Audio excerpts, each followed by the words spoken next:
आजकल एक चीज़ हम बहुत ही ज़्यादा न्यूज़पेपर्स में और न्यूज़ के थ्रू सुन रहे हैं कि अमेरिका जो है वो डिफ़ॉल्ट हो सकता है, अमेरिका के पास पैसे ख़त्म हो गए हैं वगैरह वगैरह। ये क्या है एक्चुअली, ये मुद्दा क्या है, ये डेट सीलिंग की पूरी कहानी, ये सारी चीज़ें आज के सेशन में हम जानने वाले हैं। हेलो एवरीवन, मेरा नाम पिंकी है और मैं आप सभी का बहुत बहुत स्वागत करती हूँ अड्डा 24/7 पर। शुरू करने से पहले आपको बताना चाहती हूँ कि अगर आपने अब तक अड्डा 24/7 का ऐप डाउनलोड नहीं किया तो वो कर लीजिए, क्योंकि यहाँ से आप डेली क्विजेज जो है वो प्रैक्टिस कर सकते हो, जो मेरे हिसाब से सबसे इंपॉर्टेंट और सबसे क्रूशियल पार्ट है इस टाइम पे, क्योंकि आपके एग्जाम बहुत पास है। तो क्विज आपको सब कुछ, करंट अफेयर्स का मटेरियल सब कुछ यहाँ पर फ्री में प्रोवाइडेड होगा। जल्दी से इसको जो है आप डाउनलोड कर लीजिए और चैनल को तुरंत सब्सक्राइब कर लीजिए ताकि आपका एक भी सेशन मिस ना हो। तो बहुत सारे न्यूज़पेपर्स ने जो है यहाँ पर हाल ही में इसको कवर किया है, जैसा कि आप देख सकते हैं इंडिया टुडे से लेकर इंडियन एक्सप्रेस, मिंट वगैरह सब ने जो है यहाँ पर इसको कवर किया है।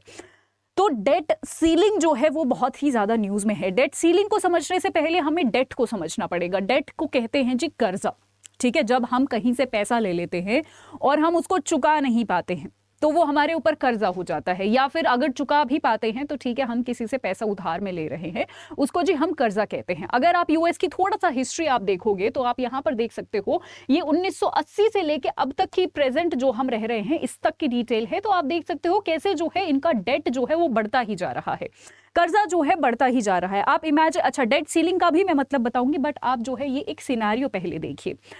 अब क्वेश्चन ये आता है कि how much US debt do foreign countries own. Foreign countries कितना ओन करती है यूएस का ये डेट।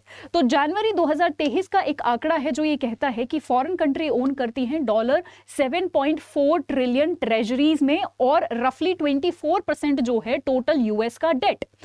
पिछले 2 डेकेड्स यानी 20 सालों से सेंट्रल बैंक और दूसरी जो गवर्नमेंट एंटिटीज हैं उन्होंने ओन किया है 50 से 75% of foreign own debt over 20 years, पिछले 20 साल, ठीक है।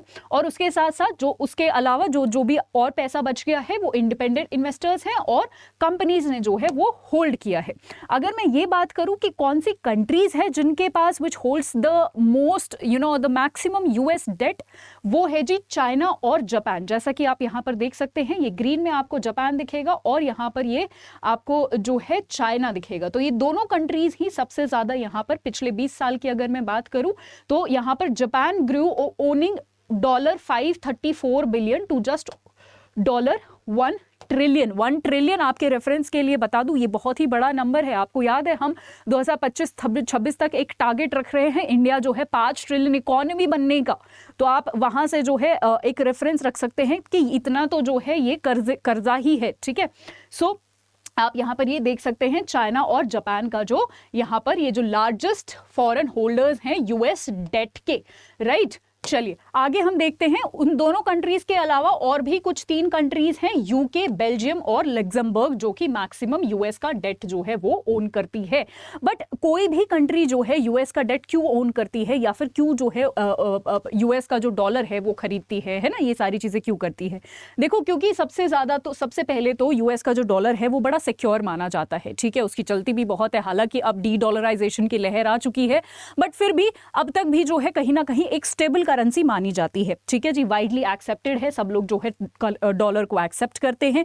और बहुत सारे कंट्रीज में तो ये भी है कि यूएस डॉलर वहां की फॉरेन मॉनेटरी पॉलिसी के तहत ये बोला गया है कि आपको मेंटेन करना कंपलसरी है। तो ये सारी चीजें भी हैं, ठीक है। सो बेसिकली यहाँ पर जो है, अच्छा उस पर जो है इंटरेस्ट वगैरह भी, अगर आपने बॉन्ड वगैरह खरीद लिया तो उस पर इंटरेस्ट वगैरह भी टाइम पे मिलता है, अच्छा खासा मिलता है, इसलिए लोग जो है डॉलर में इन्वेस्ट भी करते हैं, राइट। तो ये कुछ फायदे हैं, इसीलिए जो है यहाँ पर कंट्री वो करती है। अब हम बात कर लेते हैं जिस वर्ड को हम बहुत टाइम से सुन रहे हैं, डेट सीलिंग क्या होता है। सो सपोज करिए कि आपकी पॉकेट मनी है 100 रुपए, पर आप खर्चा कर रहे हो 200 रुपए। आपके मम्मी पापा ये बोल रहे हैं कि हम पैसा नहीं बढ़ाएंगे, एक काम करो तुम अपना खर्चा कम कर दो।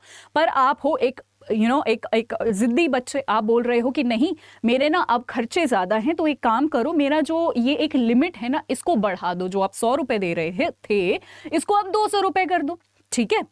अब यही एक तरीके से होता है डेट सीलिंग, जहां पर जो भी खर्चे वगैरह होते हैं उसके लिए जब पैसे कम पड़ जाते हैं तो सरकारें क्या करती हैं, उस लिमिट को ही बढ़ा लेती है। एक लिमिट होती है, एक लिमिट सेट होती है कि जी आप इतने पैसे जो है ले सकते हैं, बाहर से बोरो कर सकते हैं वगैरह वगैरह।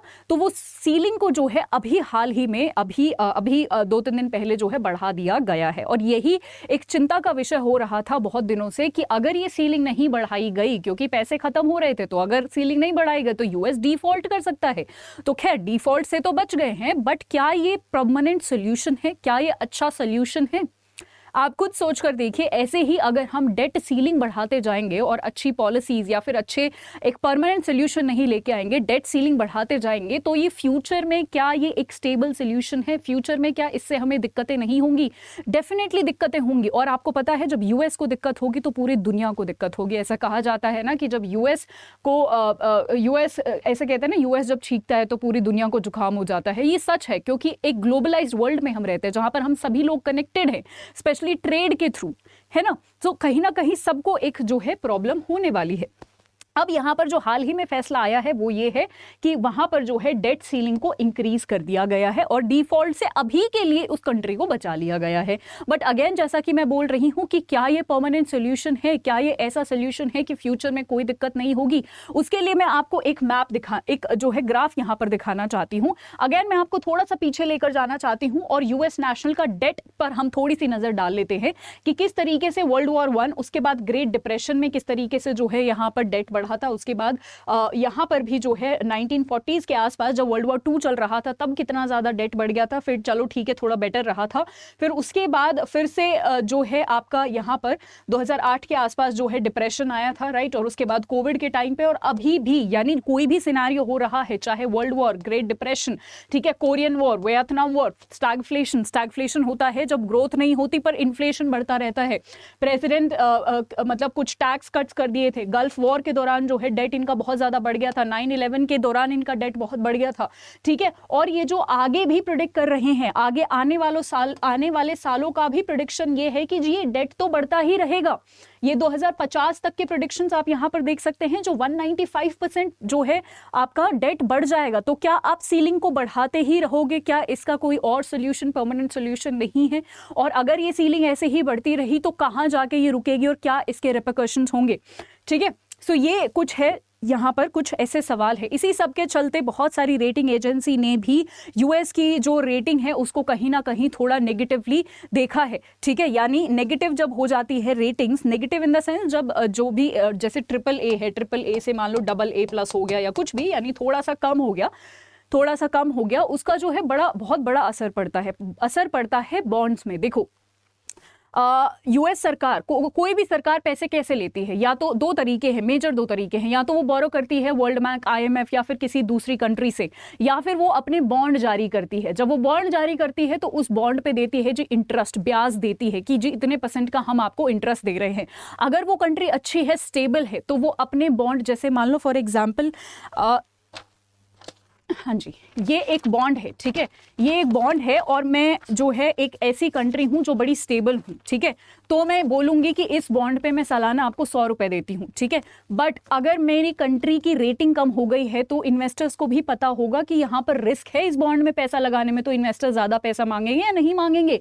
तो एक बॉन्ड पे जो मुझे 100 रुपए देने पड़ रहे थे, अब वो मेरी रेटिंग कम होने की वजह से इसी बॉन्ड पे मुझे हो सकता है 150 रुपए देने पड़े, 200 रुपए देने पड़े, ठीक है, 150 रुपए मान लो देने पड़े। और ऐसे कर करके लाखों मिलियंस जो है बॉन्ड्स हैं, तो समझ लो कितना ज्यादा पैसा जो है बढ़ जाएगा, रकम जो है कितनी ज्यादा बढ़ जाएगी। तो जो है उनके लिए, यानी सरकार के लिए, किसी भी देश की सरकार के लिए, यहां पर यूएस की बात कर रहे हैं तो यूएस की सरकार के लिए पैसा बोरो करना, बोरोइंग्स जो है वो बहुत ही महंगी पड़ जाएंगी। ये बहुत ही बड़ा एक नेगेटिव इंपैक्ट होता है अगर किसी भी कंट्री की रेटिंग गिर जाती है तो, राइट। चलिए अब आगे यहाँ पर 4 ways a US debt default could affect you। सबसे पहला, इकोनॉमिक रिसेशन आ सकता है अगर ये डिफॉल्ट, खैर अभी तो डिफॉल्ट होगा नहीं, ये हमने देख लिया है, बट अभी डिफॉल्ट नहीं होगा इसका मतलब ये नहीं है कि कभी भी डिफॉल्ट नहीं होगा। ये कोई इन्होंने परमानेंट सोल्यूशन नहीं किया है, ये सिर्फ ये किया है कि यार जो यहाँ पर सर पे खतरा मंडरा रहा है इसको थोड़ी टाइम के लिए टाल दिया है बस, ठीक है। सो इकोनॉमिक, तो मूडी के हिसाब से यहाँ पर जो है GDP पे इनका जो है इम्पैक्ट पड़ सकता है और हो सकता है कि फॉल करे 4.6 6% से। उसके साथ साथ फाइनेंशियल मार्केट भी, स्टॉक मार्केट्स वगैरह जो है वो भी फॉल हो सकते हैं, ठीक है। उसके साथ साथ अनएम्प्लॉयमेंट भी बढ़ सकता है, मूडी के हिसाब से 8 मिलियन जॉब्स जो हैं वो जा सकती हैं। तो ये था आज के पूरे इस मुद्दे के बारे में। आई होप काफ़ी सारी चीज़ें आपको जानने को मिलेंगी। अगर आपने ये सेशन अब तक ना देखा हो, इसको ज़रूर देख लीजिएगा, और मेरा टेलीग्राम नहीं ज्वाइन किया हो तो ये ज़रूर ज्वाइन कर लीजिएगा। Thank you so much, have a good time ahead, bye bye.